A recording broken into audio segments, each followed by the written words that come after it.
I always considered myself a skeptic. Ghosts, demons, curses. They were all stories to me, nothing more. That was until I rented an old apartment in a quiet part of town. The rent was cheap, the neighbors were non-existent, and I thought I'd found the perfect deal. The first night was uneventful, but on the second night I noticed something odd. Just as I was falling asleep, I heard a faint scraping sound. It seemed to come from inside the walls, near the ceiling. At first I thought it might be mice or some old pipes shifting. I told myself it was nothing and went to bed. The scraping noise returned the next night. It was slow, deliberate, almost rhythmic. When I flicked on the light, it stopped. I stared at the wall, waiting for the sound to return, but it didn't. I went back to sleep, unsettled but determined to ignore it.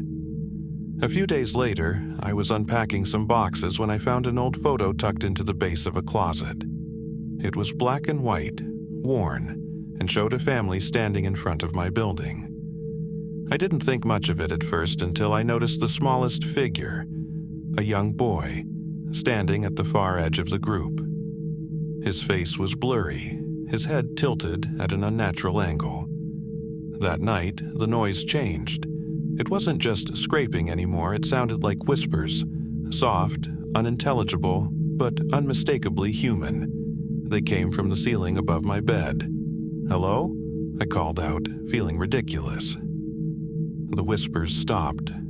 I waited for several minutes, my heart racing, before finally drifting off to sleep. At 3 a.m., I woke to the sound of something falling. I turned on the light and saw an old rusty key lying in the middle of my bedroom floor. It hadn't been there before. My door was locked, the window shut. The next morning, I took the key to my landlord, asking if they knew what it was for. The older man paled when he saw it. "You found this where?" he asked, his voice trembling. I explained, and his expression darkened. "That's the attic key. It's been locked for years." I didn't want to investigate, but curiosity got the better of me. That evening, I climbed the narrow stairs to the attic. The air grew colder with each step, and when I reached the door, my hand shook as I slid the key into the lock.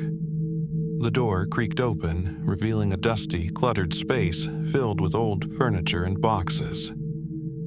At first, it seemed ordinary, but then I noticed the small chair in the center of the room. It was a child's chair, facing the corner. I stepped closer and saw something scratched into the wooden floor beneath it. Words, barely legible, but they sent a chill through me. "He watches from the walls." Behind me, I heard the soft patter of footsteps. I ran out of the attic, slamming the door behind me. I haven't gone back since. But every night I hear the scraping. And sometimes when I'm half asleep, I feel something watching me.